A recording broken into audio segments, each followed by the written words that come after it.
الحمد لله الذي نحمده ونستعينه ونستغفره ونؤمن به ونتوكل عليه ونعوذ بالله من شرور أنفسنا ومن سيئات أعمالنا من يهده الله فلا مضل له ومن يضلل فلا هادي له ونشهد أن لا إله إلا الله وحده لا شريك له ونشهد أن محمدا عبد الله ورسوله أرسله الله تعالى بالهدى ودين الحق ليظهره على الدين كله وكفى بالله شهيدا فصلى الله عليه وسلم تسليما كثيرا أما بعد فإن أصدق الحديث كتاب الله وخير الهدي هدي محمد صلى الله عليه وسلم وإن شر الأمور محدثاتها وإن كل محدثة بدعة وكل بدعة ضلالة وكل ضلالة في النار.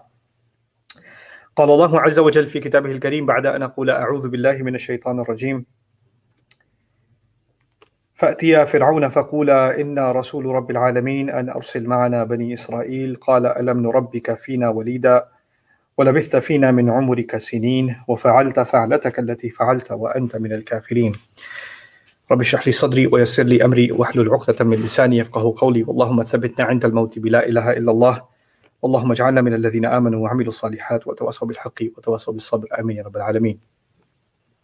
Today's khutbah is a continuation of what I started last week, speaking about emotional trauma and some of its components that are talked about in the Quran. And I've been spending the last week just thinking about how to continue this series because there's such a vast amount to cover. But I realized that I should stick to a method that I've been committed to for so long, and that is allowing the Quran to dictate the course of the material to be covered. So my plan, inshallah, is to go through as much of this conversation as possible in this series of khutbahs and to analyze the components that I haven't done in the past and to highlight things about what we can recognize in terms of not just trauma and how to deal with abusive trauma, inshallah ta'ala, in light of Allah's words. So where I want to start today is really something about the word abuse. We think of this word as something that's used in extreme cases. So when you say that somebody's a victim of abuse, for instance, then you would think of somebody who has been maybe hospitalized because they got beat up, right? Or somebody's been kicked out of their home, or some really, really extreme, outrageous circumstance that we find, okay, now that was abusive. Or somebody really raised their voice or really went out of their way to insult or humiliate someone. That would be abusive behavior. But actually, the term abuse can be used for something much more silent. It can be used for something that's kind of like a slow boil. Probably many of you are familiar with the example of, you know, the frog experiment, that if they put a frog in scorching, boiling hot water and it jumps out of it right away. But if you take a frog and you put it in the water and you allow it to boil slowly, it doesn't realize that it's being boiled until it's too late. And a lot of times psychological abuse takes that form. It's something slow and building up and continuous, and it's kind of setting somebody up for being controlled. And there are two sides of that. There's the victim and then there's the abuser. And no one is 100% a victim and no one is 100% an abuser. There are spectrums in between. But the Quran does make things, in some cases, black and white, so we can see the qualities of an abuser and the qualities of someone who they're trying to make into a victim. So we can recognize both of those elements clearly. And then we have to figure out in our lives where we stand. It might end up being that I'm in a position of a victim, or I'm in the position of an abuser, or that I'm a victim in some things and an abuser in others. That may be the case too. So, but that requires an honest look at ourselves. So one of the disclaimers that I want to give as I speak about this subject is it's very easy to put ourselves in a position where we say, well, I heard this and I can think of like 4 people that are exactly like this. And we're not thinking about ourselves. We'd hate to put ourselves in that mirror view. Do I have any element of this in me, right? That's a very hard thing to do, because human beings are not prone to look at their own flaws. It's not easy for us to do that. Allah says, "But الإنسان على نفسه بصيرة ولو ألقى معاذيره." Human beings are in best full view of their own selves. The human being is, even though he makes all kinds of excuses, he casts excuses. In other words, we are defensive about ourselves. And it's obviously something that happens when somebody else insults us and we get that "how dare you" reaction immediately. But this is not about somebody else pointing the finger at me or somebody else pointing the finger at you. This is about us looking at the Quran as a contemplation for our behavior, our own behavior, and also, of course, recognizing abusive behavior around ourselves. So it's both of those things, because we're not immune. Allah says to us, "La tuzakku anfusakum," don't declare yourselves pure. Another way of thinking about that ayah is, don't consider yourselves self-righteous. You're not so pure yourselves. So it's probably bad for us to think that everything I'm saying is only pointed at somebody else. It's also equally bad that you hear something and you only blame yourself. These are two extremes that happen, and they actually are both, interestingly enough, a form of self-obsession. Someone who's, has this narcissistic tendency, and we'll get into the psychological definition of narcissism and how the Quran deals with that subject and what the Quran comments on the subject later on. But there are different shades of narcissism. Somebody who's obsessed with themselves. There are two very different shades of it. One shade of it is someone who thinks they're more important than everybody else, right? Their feelings matter, nobody else's feelings matter. What they want is priority. What anybody else wants is not priority. They're not able to empathize. They're not able to connect with somebody else emotionally. They're not able to have even sympathy for somebody else. So long as it furthers them, their ego, their recognition, their agenda, their goal, their greed, whatever it may be, their status, their authority, that's it. That's all that matters, looking out for number one. That's one kind of narcissist.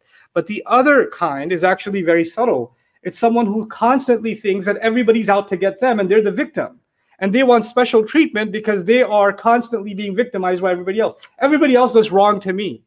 I need special treatment because I'm always getting beat up, right? That's also a kind of self-obsession. Now you can't see anything you're doing wrong because everybody else is always doing something wrong, right? So one is kind of a positive arrogance, which is I'm better than everybody else and nobody else is as important as I am and I'm beyond flaws. And the other is I'm so broken and I'm so beat up and everybody hates me and that's why I need special treatment, right? So that's also an obsession with the self. And those are extremes that I'm talking about. But there's a spectrum in between. So I don't want any of you, as you listen to these things, to go into the extremes. For myself also, to become extremely defensive about myself or to become extremely self-victimizing and say, yeah, that's exactly me. Neither of those are healthy. And, I pray that we're able to maintain that balance and that sincerity to the word of Allah and to see ourselves and others in an honest light. So I left off just commenting on the fact that Musa alayhi salam was brave enough to confront the Pharaoh on Allah's command and say, Inna Rasulu Rabbil Alameen an arsil ma'ana bani Israel. We are in fact the messenger of the master of all nations and all people, Musa and Harun say, that, and we come on account of the fact that you must now let the Israelites go. Right? So there are two components, really interestingly. I mean, this story is universal. So every component of this story has some universal value. There are two things that Musa alayhi salam is asking or is declaring. One of them is spiritual. So he's saying he comes as a messenger of Rabbil Alameen, of the master of all nations, right? So he's talking about Allah. He's talking about Allah. That's a spiritual component. And arsil ma'ana bani Israel, and we come so that you let the sons of Israel, meaning the children of Israel, the Israelites who are enslaved by the Egyptian emperor, right? You need to let them go. They are no longer to be your slaves, right? Which is a social or a call to action. It's not a spiritual declaration. It's actually the end to an injustice, right? So when someone speaks a truth, there's a spiritual truth, and tied to that spiritual truth is the call for some kind of justice, right? Those two things go hand in hand. Very simply, in your life, you could say, well, for example, your uncle is, not treating his sons fairly or something like that, or he's not dealing with his business partner fairly. You can start with something spiritual, like how we all have to stand in front of Allah one day, and Allah will make what's fair, and He's going to ask us about everything that we do. And on that spiritual basis, maybe you can softly give the advice about maybe you should treat your business partner better. Maybe you shouldn't be lying to him about how much income we're making, or something like that, right? So there's a spiritual foundation, and then there's a call to righteous action, to the right thing to do. And that's both of those components are here. He's not saying, this is really important too, I'm not saying you're wrong. Allah is teaching me that you're doing something wrong. So I'm not speaking on my own behalf. If you don't value what I have to say, if you don't care what my opinion means, because you could come to someone, last time I talked about power dynamics, you come to someone with a higher power position than yourself, an older brother, a parent, a grandfather, an uncle, an employer, a teacher, whoever, and you approach them about something they're doing wrong or something that is wrong. But if you're coming from a position of, listen, I just wanted to let you know or remind you that what I'm going to tell you, what I'd like to sincerely advise you of, is not because I hate you. It's not because I want to see you put down. It's because Allah wants it this way. Look at what Allah is saying and look at what you're doing. Right? And I wouldn't want to be on the wrong side of Allah's word. And so I'm sincerely advising you of this. Right? So it's actually an act of love, actually, to correct somebody lovingly and to do so with the backing of Allah's word. Now, this is very different than slapping somebody with religion and using an ayah or a hadith to humiliate someone. That's not what we're talking about here. But when he's engaged in such an atrocious behavior, dealing with people in this way, he gets support from the mention of Allah first. Inna Rasulu Rabbil Alameen. And then he makes the call, you need to let the Israelites go. And it's an interesting connection, right? And that is, you treat them as your slaves, but they already have a master. Their master is Rabbul Alameen. And I came on the master's behalf. He wants his slaves back. They're not your slaves, they're his slaves. You understand? So it's like, it's putting somebody in their position. And Allah does this in the Quran, even in, for example, in really interesting passages on divorce law in Surah Al-Baqarah. And at the end, like, for example, when Allah is talking about how not to engage in an abusive process when the divorce proceedings are happening. And at the end of it, Allah Azza wa Jalla mentions his highest status. Why would he mention his highest status? Because one person thinks, oh, they're getting away with something. And the other person, they're getting away with something. No one's getting away with anything so long as you recognize I'm the highest authority. I will decide how to act this out. Your vendetta, your grudge, your scars from before, none of them override my instructions on how to deal with this situation. You understand? So this is what Allah Azza wa Jal does. This is how he pivots us to act in the right way. So anyway, so Musa alayhi salam says this, but what I wanted to dedicate this khutbah to really is Fir'aun's response and really thinking about his response. So Fir'aun has just heard something very legitimate. And there are a few background things you need to know. You would think the Pharaoh has his own superstitious religion in which he's a god, he's the son of he's the child of the sun god Ra, and they have their mythology and their ancient tradition. But in fact, we learn in the Quran that they were very familiar with Islam. They knew that there's only one God and that he sends prophets and the prophets get revelation. And in fact, they knew that because this empire was only able to become an empire because of the dream of Yusuf alayhi salam. And they remembered that in their history. They recognized him. They understood that he was a prophet. They knew that he talked about Allah all the time. They knew that he talked about messengership all the time. And this is referred to in the Quran elsewhere. So this is important to know because it's not like the Pharaoh's hearing something he's never heard before or he has no idea. He knows. He knows. And there's even, kind of a illusory reference in the Quran in Surah Ghafir. It seems to indicate, not explicitly, but implicitly, that Yusuf alayhi salam warned them that a messenger might come. That another messenger will come. And this messenger, meaning Yusuf alayhi salam, this prophet came to save the land of Egypt. But if you deny the next one, if you deny him, it might destroy the land of Egypt. So when the next prophet comes, you should believe in him. And that's why they said, oh, when Yusuf died, لَنْ يَبْعَثَ اللَّهُ مِنْ بَعْدِهِ رَسُولًا. You're the people who said, meaning the pharaohs themselves, you're the people who said Allah will not send another messenger after him. Why would they even say that? Because implicitly, because Yusuf may have told them Allah will be sending a messenger. Right? And he himself did not declare himself a messenger. He was just a Nabi. So he's talking about another messenger to come, which would be Musa alayhi salam himself. So the prophecy has now come true. And the pharaohs are big believers in prophecy, by the way. They believe in these things. And they held Yusuf in a very high position. So he wasn't like, you know how in previous nations prophets were heard and they were dismissed? And the people called them crazy and didn't pay attention to them? Yusuf is not like that. Yusuf alayhi salam was made a governor, a minister. He's considered a savior of Egypt, his word. And that word also based on his interpretation of a dream, of a prophecy that he made about how the famine's going to play out. So they paid close attention to the prophecies of Yusuf. You understand? With that background in mind, when Musa comes back and says that I have come on behalf of the master of all nations, that you let the Israelites go, there's another component to that. And that component is they know the history of the Israelites. And it's actually because of the Israelites, that particular Israelite, Yusuf alayhi salam, that Egypt was safe to begin with. So how are you taking the people that saved this nation and you have now, enslaved them? Have you forgotten that history? Because you still remember Yusuf. So how did you forget the people of Yusuf? And how did you take his children and turn them into slaves? So there's a lot of that commentary embedded in these few words. And now when Fir'aun responds in some really interesting ways. I referred to some of this last time, but I'll highlight other things about it today.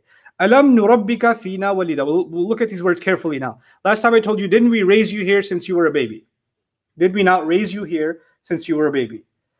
So the word alam nurabbika, nurabbi, comes from rabba yurabbi tarbiyatan. And tarbiya in Arabic is to allow something to be nourished and to nurture and to grow. The Pharaoh is making claim that weren't we the ones that nurtured you, that allowed you to grow, that allowed you to develop? Like, a gardener takes careful care of the plant.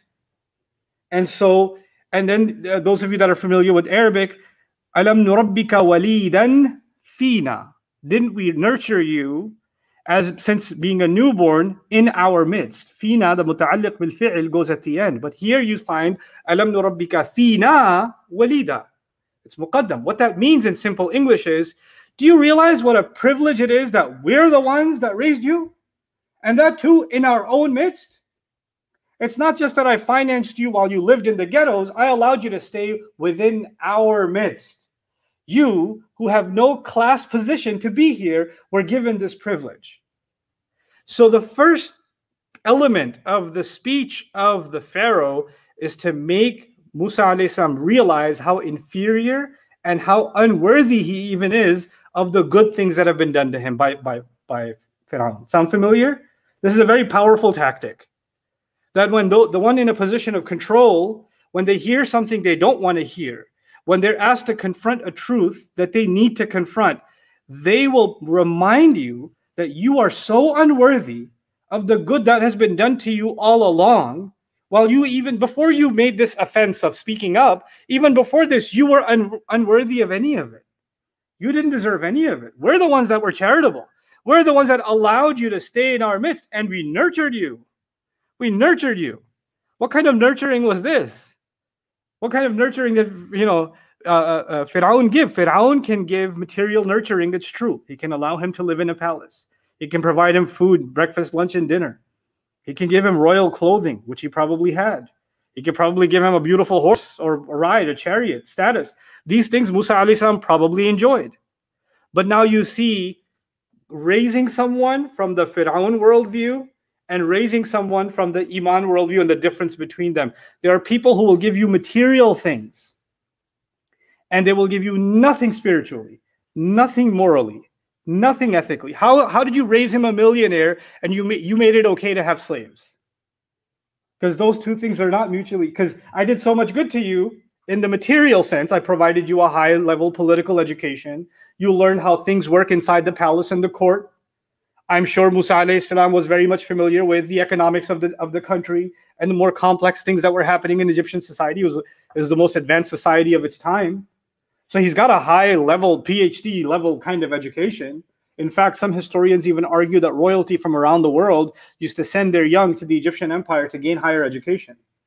So Musa alayhi salam is basically being raised in the Harvard of the time, right? He's getting that high-class education, but that education comes at the same time with moral bankruptcy, right? Spiritually and morally, he's getting nothing from the Fir'aun. Nothing from him. In fact, the only way he's getting that is secretly from his biological mother and actually also secretly from his adopting mom, Asya. That's where he's getting it from. But Fir'aun claims that what he gave him is actually nurturing.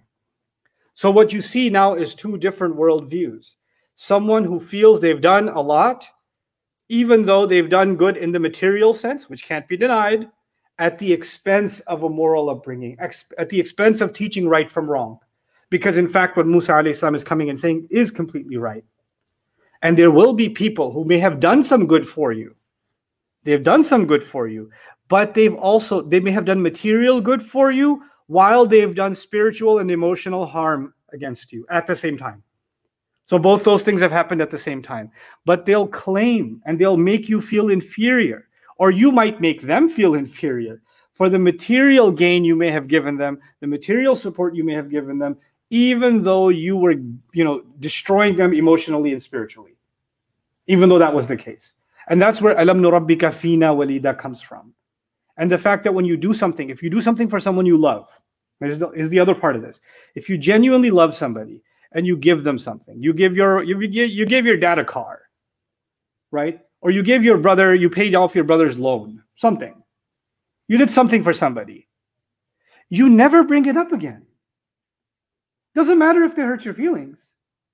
That's not why you gave it to them. So that time I paid your tuition, you forgot already? You see, I knew you didn't deserve it. You would never do that. And if you do that, then you have a quality Fir'aun has. You see that? He's highlighting, if he did something out of nurturing love for Musa alayhi salam, then it's done. You did it out of love. It's not brought up. It's not used to remind the favor and to make someone feel how small and insignificant they are because everything you've done for them. The kind of people who like to remind how much everything was done for someone, that's the kind of person that does it, that shows that giving was not actually out of genuine love. It's actually out of, eventually this will be a means of control. I'm giving, I'm going to get a return on my investment. If not a material return on my investment, maybe I'll get control this way, because they'll always be buried under my favor. But if you gave, and you gave for sincere, genuine reasons, then you don't bring it up again. In fact, even the Quran says, Ya ayyuhalladhina amanu la tubtilu sadaqatikum bil manni wal adha kalladhi yunfiqu malahu ri'a an-nas. Believers, don't cancel out any charities you may have given by imposing it as a favor later on, by bringing it up, and by saying hurtful things. Right? So now that's exactly what he's done here. And that's exactly what you might find somebody doing. And that's a way of putting you in place. Everything I'm saying about Fir'aun has an effect on the listener. What effect is he hoping to have on Musa is what I'll conclude with today. What effect is he hoping to have by saying, Alam nurabbika fina walida? He's hoping to have the effect that he will feel so buried under the weight of my favors that he will feel that when he spoke truth and he called out something wrong that was happening, that he'll feel so ungrateful. He'll feel ungrateful for saying the right thing. I am being so ungrateful and so dismissive of everything Fir'aun did for me by saying what I'm saying. I should be ashamed of myself. How could I question him? How could I challenge what he's been doing with the Israelites? How could I bring up a God other than him? How could I do that to him after everything he's done for me? One of the powers of an abusive controller is that they can make you feel like doing the right thing is an act of ingratitude. Right? It works. It works. So you might hear things like, oh, so this is how you thank me for everything I did, huh? This is the thanks I get. This is how you show me gratitude. Wow, thank you so much. You know what? Now I really appreciate why I did everything for you. Right? And you're not being disrespectful or abusive. And if you are, that's something else. But if you're simply saying the right thing, just the right thing, and you're being slammed for it with the accusation of being ungrateful, this is a very powerful tactic. It didn't work on Musa alayhi salam, but on most of you, on most of us, it works. When you shame somebody, they back down. And then he didn't stop there. He did two other things, which I'll elaborate next week, but I'll give you a hint towards them. He said, وَلَبِثْتَ فِينَا مِنْ عُمُرِكَ سِنِينَ, and you remained in our midst for so many years of your life. So many years. You stayed even among us. In other words, we didn't just nurture you when you were a child. We allowed you to be an adult. I didn't throw you back among the slaves. I kept you royalty, even though you're a slave race. So many years of your life you lived here.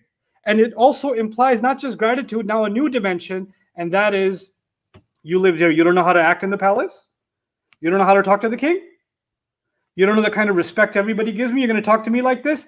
In other words, for saying the right thing, not only am I ungrateful, I'm also disrespectful. I don't have respect. In other words, the abuser is doing something wrong. This is what I'll conclude with. The abuser is doing something wrong, but by the end of this conversation, I don't feel like they're doing something wrong. They're making me feel like I'm the one doing something wrong. They're able to flip the script. And that's actually what psychologists talk about when they talk about, people that are in abusive relationships. they are trained to blame themselves. But even when they're being abused, they blame themselves. That happens because a good abuser knows how to put you to shame constantly and train you to blame yourself. You're not programmed that way to begin with. You're not programmed that way to begin with, but it can be created. That environment can be created where you're constantly being fed, blame yourself, blame yourself, blame yourself. How could you? How ungrateful could you be? How disrespectful could you be? And when these things are used as a means of suppression and control, it works. It works so well that one of the most master evil politicians in history, Fir'aun, used it. Right? He used it on his nation, and he used it even in his own family. And so may Allah Azza wa Jal help us recognize that in ourselves and recognize the guidance of Allah Azza wa Jal on how to respond to something like that through this story, inshallah ta'ala, as we'll continue this series. Barakallahu li wa lakum fil Qur'an al-Hakim wa nafa'ani wa iyyakum bil ayati wa dhikri al-Hakim. الحمد لله وكفاه والصلاة والسلام على عباده الذين اصطفى خصوصا على أفضلهم وخاتم النبيين محمد الأمين وعلى آله وصحبه أجمعين. قال الله عز وجل في كتابه الكريم بعد أن أقول أعوذ بالله من الشيطان الرجيم بسم الله الرحمن الرحيم إن الله وملائكته يصلون على النبي يا أيها الذين آمنوا صلوا عليه وسلموا تسليما اللهم صل على محمد وعلى آل محمد كما صليت على إبراهيم وعلى آل إبراهيم في العالمين إنك حميد مجيد اللهم بارك على محمد وعلى آل محمد كما باركت على إبراهيم وعلى آل إبراهيم في العالمين إنك حميد مجيد. عباد الله رحمكم الله اتقوا الله إن الله يأمر بالعدل والإحسان وإيتاء ذي القربى وينهى عن الفحشاء والمنكر ولذكر الله أكبر والله يعلم ما تصنعون. أقم الصلاة إن الصلاة كانت على المؤمنين كتابا موقوتا.